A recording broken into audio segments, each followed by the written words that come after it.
Hello friends, myself Mr. Minal R. Patel, working as a lecturer in Mechanical Engineering Department from Vallabhbudhi Polytechnic, Navsari. Today I will discuss about the example of shear force and bending moment diagram, example number 7 for the subject strength of materials, subject code 3331904. અહીંયા આગળ એક example આપણને આપેલો છે. A overhang beam is simply supported over two support apart at 8 meter distance with 2 meter overhang on both side. એટલે આ જે એક ઓવરહેંગ બીમ છે, એટલે ઓવરહેંગ બીમ આપણે કોને કહીશું કે જેને બે સપોર્ટ પર ટેકવેલો છે પણ આજુબાજુ એ વધારેનો ભાગ એનો રહે છે, એટલે કે લટકતો રહે છે. બરાબર, ક્યાં તો એક બાજુએ ક્યાં તો બે બાજુએ લટકતો હોય તો એને ઓવરહેંગ બીમ કહેવાય. પણ એમાં આપણને બંને તરફ 2 મીટરના અંતરે બહાર રહે છે એમ આપેલું છે અને બે સપોર્ટ વચ્ચેનું અંતર 8 મીટર આપેલું છે. એના પર શું લાગે છે તો the beam is subjected with UDL of 20 kilonewton per metre over entire length. એટલે આખા બીમની લંબાઈ પર 20 કિલોન્યુટન પર મીટર જેટલો સમવિરત ભાર અથવા તો યુનિફોર્મલી ડિસ્ટ્રીબ્યુટેડ લોડ લાગે છે. Draw shear force diagram and bending moment diagram with all important points. એટલે અગત્યના બિંદુઓ કન્સિડર કરીને એના માટે શિયર ફોર્સ ડાયાગ્રામ અને બેન્ડિંગ મોમેન્ટ ડાયાગ્રામ મેળવું. તો સૌથી પહેલાં આપણે ફિગરની અંદર આ માર્કિંગ કરી દઈશું પોઈન્ટ્સ. અહીંયા આગળ સપોઝ કે એ પોઈન્ટ છે, આ ટેકવેલા સપોર્ટ આગળનો પોઈન્ટ અને બીજા સપોર્ટ આગળનો પોઈન્ટ બી છે. આ છેડા પર આપણે સી અને ડી લખી દઈશું અને વચ્ચે ઈ પોઈન્ટની વાત આપણે પછી કરીશું જ્યારે આપણે શિયર ફોર્સ ડાયાગ્રામ ડ્રો કરીશું. હવે સૌથી પહેલાં સપોર્ટ આગળ આપણે રિએક્શન્સ ફાઇન્ડ કરવાની છે, આર એ અને R B, reaction at A and B.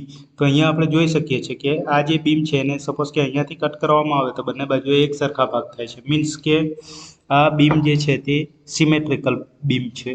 તો બીમ જ્યારે સિમેટ્રિકલ બીમ હોય ત્યારે એ આગળની રિએક્શન અને બી આગળની રિએક્શન બંને સરખી થશે, કારણ કે બંને એકબીજાથી સરખા અંતરે આવેલા છે અને ઉપર પણ એક સરખો ભાર લાગે છે. તો નીચેથી લાગતા ફોર્સિસ ઇક્વલ ટુ ઉપરથી લાગતા ફોર્સિસ. હવે નીચેથી લાગતા ફોર્સિસમાં આર એ અને આર બી છે, એટલે R A plus R B equal to ઉપરથી લાગતા ફોર્સિસ થશે. પણ આર એ અને આર બી બંનેની વેલ્યુ સરખી છે, એટલે એને આપણે ફક્ત આર એ અથવા ફક્ત આર બી કન્સિડર કરીએ તો એ કેટલું થશે, આર એ પ્લસ આર બીનું અડધું થશે. એટલે R A equal to R B આપણે કન્સિડર કરીશું તો આર એ અહીંયા ફક્ત સિમ્પલી આપણે આ રીતે જોઈએ તો આર એ પ્લસ આર બી નીચેથી લાગે છે, એટલે એટલા ઇક્વલ ટુ ઉપરથી લાગતા ફોર્સિસ. તો R A plus R B equal to ઉપરથી લાગતા ફોર્સિસ આટલું આપણે લખી શકીએ.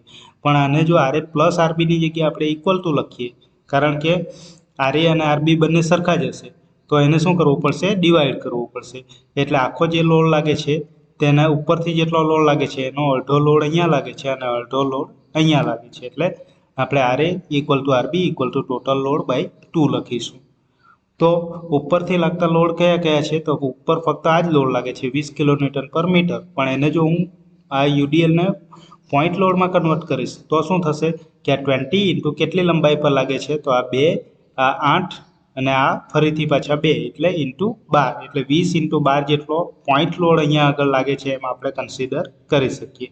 તો ઉપરથી એટલો જ લોડ લાગે છે 20 ઇન્ટુ 12 જેટલો, અને નીચેથી લાગતો લોડ એટલે આર એ પ્લસ આર બી આવે પણ એને આપણે એક સરખા કન્સિડર કરીએ છીએ, એટલે ઉપરથી જેટલો લોડ લાગે છે એના અડધો ભાગ એટલે ડિવાઈડ બાય 2 લખેલું છે. તો 120 કિલોન્યુટન જેટલો લોડ અહીંયા અને 120 કિલોન્યુટન જેટલો લોડ અહીંયા લાગે છે. એટલે રિએક્શન એટ એ 120 અને રિએક્શન એટ બી પણ 120 કિલોન્યુટન થશે. હવે રિએક્શન ફાઇન થઈ ગયા પછી આપણે શિયર ફોર્સ ડાયાગ્રામ મેળવવાના છે.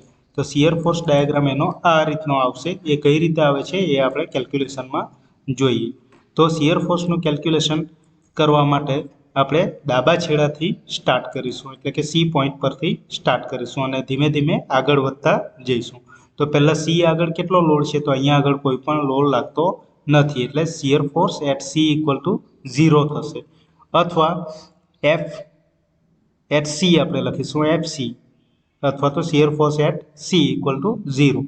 હવે આગળ વધીએ એ પોઈન્ટ આગળ. તો એ પોઈન્ટ આગળ આપણે કન્સિડર કરવા માટે અહીંયા સેક્શન કન્સિડર કરીએ છીએ અને ફક્ત ડાબી બાજુના લોડ જ જોવાના છે આપણે.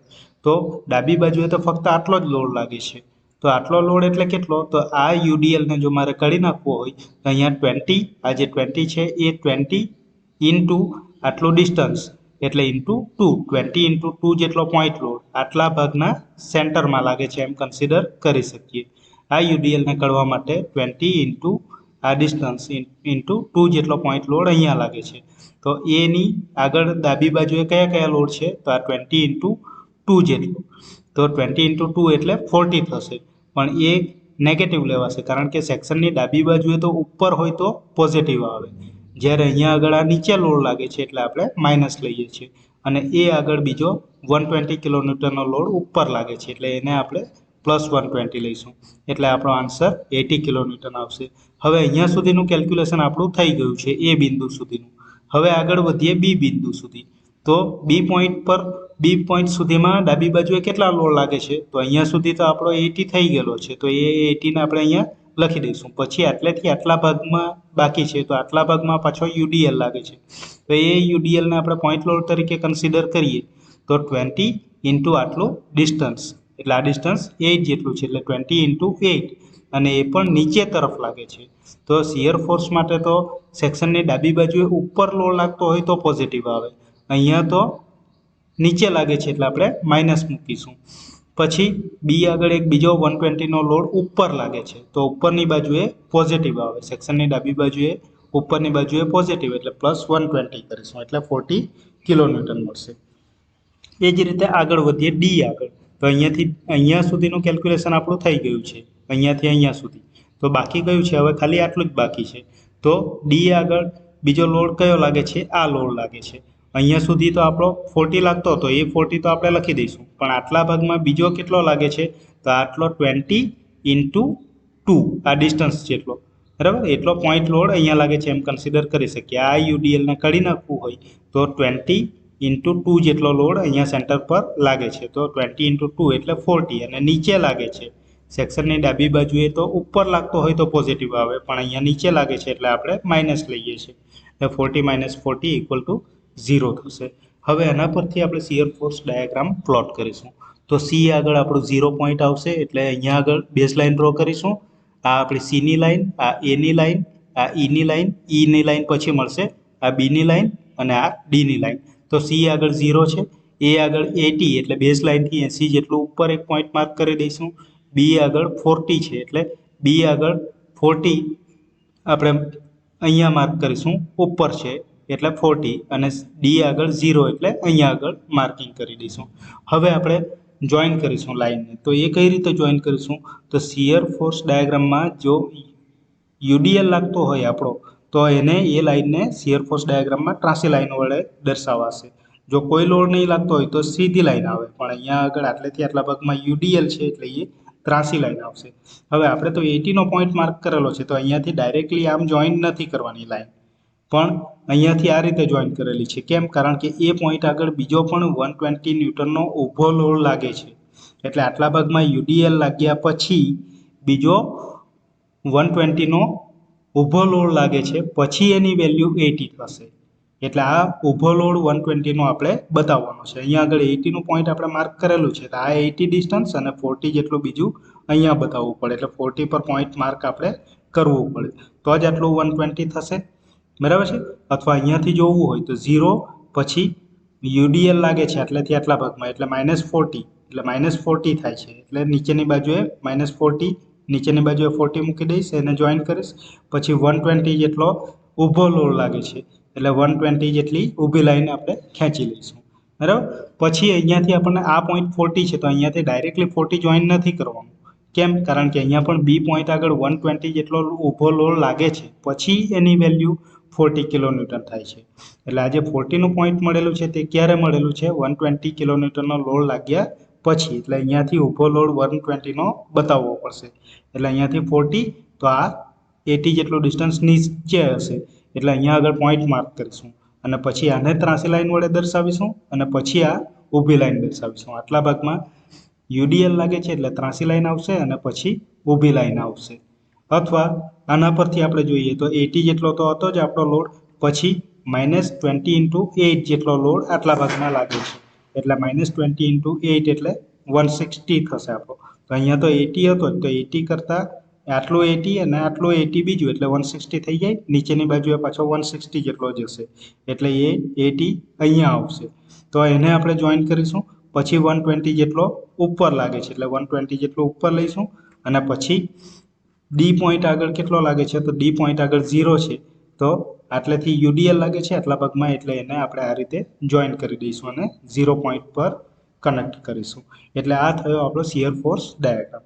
હવે શિયર ફોર્સ ડાયાગ્રામમાં અહીંયા આગળ એની સાઇન ચેન્જ થાય છે તો ત્યાં આગળ બેન્ડિંગ મોમેન્ટ આપણું મેક્સિમમ આવશે એટલે એ પોઈન્ટને પણ આપણે ઉપર ખેંચી લઈશું અને ઉપર આપણે ઈ પોઈન્ટ દર્શાવી દઈશું.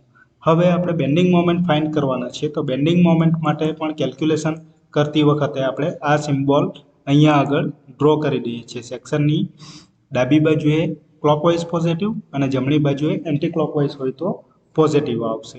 તો એના માટે આપણે શું લેવાનું રહેશે, સૌથી પહેલાં બેન્ડિંગ મોમેન્ટ માટે છેડા પર બેન્ડિંગ મોમેન્ટ આપણી 0 થાય છે એટલે છેડા જ્યાં પણ છે ત્યાં આગળ આપણે મોમેન્ટને 0 દર્શાવીશું. તો છેડો આપણો ક્યાં મળે છે, અહીંયા આગળ એક સી છેડો છે અને એક ડી છેડો છે એટલે moment at C equal to 0 થશે અને moment at D equal to પણ 0 થશે. હવે આગળ વધીએ આપણે અહીંયાથી એ આગળ. તો મોમેન્ટ એટ એ, તો એ આગળ મોમેન્ટ ફાઇન્ડ કરતી વખતે અહીંયા સેક્શન છે એમ આપણે કન્સિડર કરીશું. હવે ક્યાં તો આપણે ડાબી બાજુના લોડ કન્સિડર કરી શકીએ, ક્યાં તો જમણી બાજુના લોડ કન્સિડર કરી શકીએ અને આપણે એ આગળની મોમેન્ટ ફાઇન્ડ કરવાની છે. તો અહીંયા આગળ જમણી બાજુએ તો આ પણ લોડ લાગે છે અને આ પણ લોડ લાગે છે, જ્યારે ડાબી બાજુએ ફક્ત આટલો જ લોડ લાગે છે એટલે ડાબી બાજુથી કેલ્ક્યુલેશન કરવાનું વધારે સારું રહેશે એટલા માટે આપણે ડાબી બાજુથી કન્સિડર કરીએ છીએ. તો અહીંયા આપણે સેક્શન કન્સિડર કરીશું એ આગળ અને ડાબી બાજુએ જેટલા પણ લોડ લાગતા હોય તેની આપણે મોમેન્ટ લઈશું એટલે અહીંયા સુધી આપણે પહોંચવાનું છે. તો આટલેથી આટલા ભાગમાં કેટલો લોડ લાગે છે તો 20 કિલોન્યુટન પર મીટર, પણ એને પોઈન્ટ લોડમાં કન્વર્ટ કરીએ એટલે કે આ ભાગ હું કાઢી નાખું યુડીએલ વાળો તો અહીંયાથી 20 ઇન્ટુ આટલું 2 એટલે 20 ઇન્ટુ 2 જેટલો પોઈન્ટ લોડ અહીંયા આગળ લાગે છે એમ આપણે કહી શકીએ. અને આપણે મોમેન્ટ લઈએ છીએ એટલે આટલું ડિસ્ટન્સ પણ પાછું લેવું પડે એટલે 20 ઇન્ટુ 2 જેટલો લોડ અને આ ડિસ્ટન્સ એટલે આ કેટલું થશે 1 જેટલું સેન્ટર પર લાગે છે એટલે તો 20 ઇન્ટુ 2 ઇન્ટુ 1 આવશે. અને મોમેન્ટ આપણે કઈ લીધી છે અહીંયા લોડ અને આ બાજુ વળ્યા એટલે આ એન્ટી ક્લોકવાઇઝ મોમેન્ટ થઈ. જ્યારે આમાં શું દર્શાવેલું છે કે સેક્શનની જમણી બાજુએ ક્લોકવાઇઝ હોય તો પોઝિટિવ આવે પણ આપણે મોમેન્ટ એન્ટી ક્લોકવાઇઝ લીધી છે એટલે એ શું આવશે માઇનસ આવશે, નેગેટિવ આવશે એટલે નેગેટિવ 40 અથવા minus 40 kilonewton into metre answer આવશે. એ જ રીતે આગળ વધીએ ઈ આગળ. તો ઈ આગળ આપણી મોમેન્ટ કઈ રીતે ફાઇન્ડ કરીશું તો અહીંયા સેક્શન છે અને પછી ડાબી બાજુએ જેટલા પણ લોડ લાગે છે તેની આપણે ઈ આગળ મોમેન્ટ લઈશું. તો અહીંયાથી 120 ઇન્ટુ આટલું ડિસ્ટન્સ એટલે આ કેટલું થશે તો 4 જેટલું થશે કારણ કે આના સેન્ટરમાં આપણું ઈ પોઈન્ટ છે તો આટલા 8 મીટરની સેન્ટરમાં ઈ પોઈન્ટ છે એટલે આ ડિસ્ટન્સ આપણું 4 મીટર છે એટલે 120 ગુણ્યા 4 બરાબર. અને એ આપણે ક્લોકવાઇઝ લીધું છે તો સેક્શનની ડાબી બાજુ તો ક્લોકવાઇઝ હોય તો પોઝિટિવ જ આવે એટલે અહીંયા આગળ આપણે માઇનસ નથી લખતા. પછી બીજો લોડ કયો લાગે છે તો એ આ લોડનું કામ પતી ગયું. હવે અહીંયાથી અહીંયા સુધી આપણો લોડ બીજો લાગે છે યુડીએલ. તો એ લોડની મોમેન્ટ કેટલી થશે તો આ યુડીએલ જો હું કાઢી નાખું ડાબી બાજુએ તો આ 20 ઇન્ટુ આટલું ડિસ્ટન્સ એટલે 2 ઇન્ટુ 4 જેટલું 2 અને 4 જેટલું બીજું અહીંયાથી આટલું ડિસ્ટન્સ એટલે 6 જેટલું ડિસ્ટન્સ તો 20 ઇન્ટુ 6 જેટલો લોડ અહીંયા સેન્ટર પર લાગે છે એમ કહેવાશે એટલે 20 ઇન્ટુ 6 જેટલો લોડ અને ડિસ્ટન્સ કેટલું રહેશે તો અહીંયાથી આ ફક્ત 3 જેટલું ડિસ્ટન્સ રહેશે કારણ કે આ 2 અને આ 4 એટલે ટોટલ આટલું 6 છે અને સેન્ટર પર પોઈન્ટ લોડ લાગે છે એટલે 6 નું અડધું એટલે 3 જેટલું ડિસ્ટન્સ બાકી રહેશે બરાબર છે. તો 20 ઇન્ટુ 6 જેટલો પોઈન્ટ લોડ અહીંયા આગળ લાગે છે અને આટલું ડિસ્ટન્સ એટલે 20 ઇન્ટુ 6 ઇન્ટુ 3 આવશે અને એ એન્ટી ક્લોકવાઇઝ મોમેન્ટ થશે. અહીંયા લોડ લાગે છે અને અહીંયા પહોંચીએ છીએ એટલે આ રીતે વળીએ છીએ એન્ટી ક્લોકવાઇઝ. તો ડાબી બાજુએ તો ક્લોકવાઇઝ હોય તો પોઝિટિવ આવે પણ આ તો આપણે એન્ટી ક્લોકવાઇઝ લોડ છે એટલે અહીંયા આગળ માઇનસ આવશે એટલે આપણો આન્સર આવશે 120 કિલોન્યુટન ઇન્ટુ મીટર. હવે મોમેન્ટ એટ બી. તો બી આગળ આપણે મોમેન્ટ ફાઇન્ડ કરવા માટે જોઈ શકીએ છીએ કે અહીંયા સેક્શન કન્સિડર કરીએ તો આ બાજુ તો ડાબી બાજુએ આ પણ લોડ લાગે છે અને અહીંયાથી આટલો લોડ પણ લાગે છે જ્યારે જમણી બાજુએ ફક્ત આટલો જ લોડ લાગે છે. તો જમણી બાજુએથી કેલ્ક્યુલેશન કરવાનું વધારે અનુકૂળ રહેશે. તો આપણે જમણી બાજુનું કન્સિડર કરીએ છીએ. અહીંયા સેક્શન છે, જમણી બાજુએ કયો લોડ લાગે છે, આટલેથી આટલા ભાગમાં જ લોડ લાગે છે. અને એ યુડીએલ છે, તો એને પોઈન્ટ લોડમાં કન્વર્ટ કરીશ તો આ 20 × 2 જેટલો 20 × 2 જેટલો પોઈન્ટ લોડ અહીંયા આગળ લાગશે. એટલે 20 × 2 જેટલો લોડ અને આપણે પહોંચવાનું અહીંયા આગળ છે. એટલે અહીંયાથી 20 × 2 જેટલો લોડ અને આટલું ડિસ્ટન્સ એટલે 1. તો 20 × 2 × 1 અને એ આપણે કઈ રીતે કન્સિડર કરેલું છે, સેક્શનની જમણી બાજુએ અને ક્લોકવાઇઝ મોમેન્ટ લીધી છે. તો સેક્શનની જમણી બાજુએ તો એન્ટી ક્લોકવાઇઝ મોમેન્ટ હોય તો પોઝિટિવ આવે, જ્યારે આપણે ક્લોકવાઇઝ લીધું છે એટલે માઇનસ મૂકવું પડે. તો -40 કિલોન્યુટન ઇન્ટુ મીટર આન્સર થશે. હવે એ પોઈન્ટને આપણે માર્ક કરીશું. Moment at C and D આગળ moment at D equal to 0. તો એ બંને પોઈન્ટને આપણે 0 વડે દર્શાવી દઈશું. એટલે કે છેડા પર મોમેન્ટ જે છે તે આપણી 0 છે. પછી એ આગળ -40 એટલે એની જે પણ લાઈન છે ત્યાં આગળ નીચેની બાજુએ 40 લઈશું એટલે -40 કહેવાશે.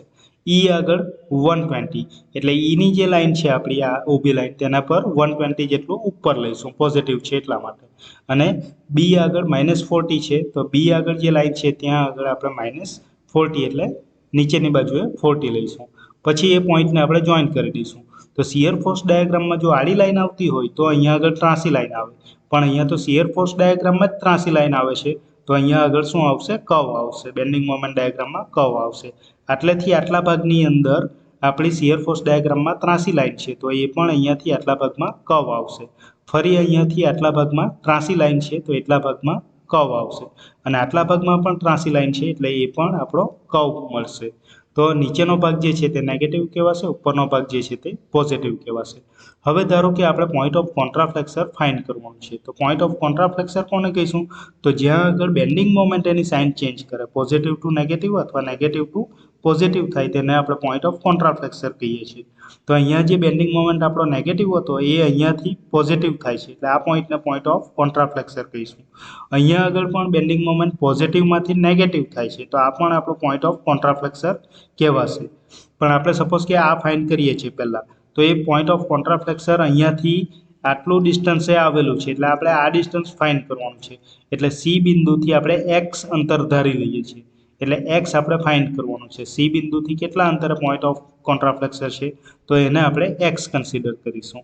જો આ જો ટ્રાયંગલ હોતે તો સ્ટ્રેટ લાઇનથી જોઈન થયેલો હોતે તો આડી લાઇન ડિવાઈડ બાય ઊભી લાઇન, આડી લાઇન ઇક્વલ ટુ આડી લાઇન ડિવાઈડ બાય ઊભી લાઇન, એ રીતે આપણે ફાઇન્ડ કરી દેતે. પણ અહીંયા આગળ તો કર્વ છે એટલે આપણે ટ્રાયંગલની મેથડથી ફાઇન્ડ નહીં કરી શકીએ. તો એના માટે આપણે રિએક્શન લેવી પડે. તો રિએક્શન માટે શું આવશે, તો અહીંયાથી 120 કિલોન્યુટનનો લોડ છે, 120 કિલોન્યુટન ઇન્ટુ x-2. કારણ કે x-2 કેમ લીધું છે, તો અહીંયાથી આટલું ડિસ્ટન્સ આપણું x છે પણ આપણને ફક્ત આટલું જ ડિસ્ટન્સ જોઈએ છે. તો એ કેટલું થશે, એક્સમાંથી આટલું અંતર એટલે કે 2 જેટલું અંતર કાઢી નાખીએ છીએ એટલે 120 ઇન્ટુ x-2. બરાબર. આ જે પોઈન્ટ ઓફ કોન્ટ્રાફ્લેક્સર છે એની લાઈનને સીધી આપણે ઉપર ખેંચી લઈશું એટલે અહીંયા આગળ આપણને પોઈન્ટ મળશે. અહીંયા આગળ આપણે મોમેન્ટ લઈએ છીએ. તો અહીંયા આગળ આપણે મોમેન્ટ લઈએ તો હું ડાબી બાજુના ફોર્સિસ કન્સિડર કરું, આ પોઈન્ટથી ડાબી બાજુના ફોર્સિસ. તો 120 ઇન્ટુ આટલું ડિસ્ટન્સ, તો આટલું ડિસ્ટન્સ કેટલું થશે, તો અહીંયાથી આપણે આટલું જે ડિસ્ટન્સ છે એટલું એક્સ લીધું છે એટલે કે અહીંયાથી આટલું અંતર આપણે એક્સ લીધું છે તો એમાંથી આ 2ને માઇનસ કરી નાખીશું એટલે આટલું અંતર મળશે. તો આ 120 ઇન્ટુ x-2 થશે. બરાબર. સેક્શનની ડાબી બાજુએ છે અને ક્લોકવાઇઝ છે આ રીતે, એટલે ક્લોકવાઇઝને આપણે પોઝિટિવ જ કન્સિડર કરીએ છીએ એટલે અહીંયા આગળ આપણે માઇનસ મૂકતા નથી. હવે બીજો લોડ કેટલો લાગે છે આ પોઈન્ટ આગળ, તો અહીંયાથી આટલો લોડ લાગે છે એ યુડીએલ છે. તો એને આપણે પોઈન્ટ લોડમાં કન્વર્ટ કરીએ તો કેટલો થશે, તો આ 20 ઇન્ટુ આટલું ડિસ્ટન્સ, તો આટલું ડિસ્ટન્સ એટલે કેટલું ડિસ્ટન્સ થશે, તો એ એક્સ જેટલું ડિસ્ટન્સ થશે. અહીંયાથી આટલું ડિસ્ટન્સ આપણે એક્સ લીધું છે તો 20 ઇન્ટુ એક્સ જેટલું ડિસ્ટન્સ. અને કેટલા ભાગ પર લાગે છે, અહીંયાથી આટલું જો એક્સ હોય તો અહીંયા આગળ એ સેન્ટર પર લાગે છે એટલે આ ડિસ્ટન્સ x/2 થશે, અડધું થશે એટલે x/2 જેટલું ડિસ્ટન્સ એટલે 20 ઇન્ટુ એક્સ ઇન્ટુ x/2 એટલે 20 ઇન્ટુ x² બાય 2 થશે. અને એ આપણી એન્ટી ક્લોકવાઇઝ મોમેન્ટ છે તો અહીંયા આગળ આપણે જોઈ શકીએ છીએ કે ડાબી બાજુએ તો ક્લોકવાઇઝ હોય તો પોઝિટિવ આવે, પણ એન્ટી ક્લોકવાઇઝ છે એટલે માઇનસ આવશે, એટલે અહીંયા આગળ આપણે માઇનસ મૂકીશું. અને સાદુરૂપ આપીશું 120x અને 120 × 2 એટલે -240, બરાબર. માઇનસનું માઇનસ રાખીએ છીએ, પછી માઇનસ અહીંયા આગળ આપણે કેન્સલ કરીશું એટલે 2 × 10 20 થશે, એટલે -10x² થશે, બરાબર છે, ઇક્વલ ટુ 0. હવે આની અંદરથી પણ આપણે 12 જે છે તેને કોમન કાઢી લઈએ છીએ, એટલે 10x² - 120 + 240 થશે, ઇક્વલ ટુ 0, બરાબર. આજે 12 ને કોમન નથી કરતા, પણ આને વ્યવસ્થિત ગોઠવી દઈએ છીએ. આ જે 10x² છે તેને આપણે અહીંયા લખી દઈએ છીએ, નેગેટિવને ટૂંકમાં કાઢી નાખીએ છીએ, એમ કન્સિડર કરીએ આપણે. 10x² પહેલું પદ આપણે પોઝિટિવ રાખીએ છીએ, એટલે અહીંયા આપણે નેગેટિવની જગ્યાએ પોઝિટિવ કરી દીધું છે, તો આ પોઝિટિવની જગ્યાએ અહીંયા નેગેટિવ થઈ જશે, અને આ નેગેટિવની જગ્યાએ અહીંયા પોઝિટિવ થઈ જશે. ફક્ત નેગેટિવ બહાર કાઢી લીધું છે, ઇક્વલ ટુ 0. હવે આમાંથી આપણે કોમન 10 કાઢી લઈશું, એટલે x² - 12x + 24 થશે, ઇક્વલ ટુ 0, બરાબર. એટલે આ જે ટર્મ છે તે બધા પદને આપણે 10 વડે ભાગાકાર કરી નાખીએ છીએ, ડિવાઈડ કરી નાખીએ છીએ. હવે આ જે આપણને ફોર્મ મળે છે mathematical form, a² + ab + b² એ ટાઈપનું આપણને +c એ રીતનું મળે છે. તો એના માટે સોલ્યુશન શું મળશે, તો x = -b ± √b² - 4ac / 2a કહેવાશે. તો -b એટલે -b માં કેટલું આવશે, તો અહીંયા આગળ -12 છે, તો -12 ની જગ્યાએ -b છે, એટલે -12 એટલે કેટલું થશે, +12 થશે. પછી ± છે, આપણે પહેલી વખત સપોઝ કે માઇનસ લઈએ, તો -√b²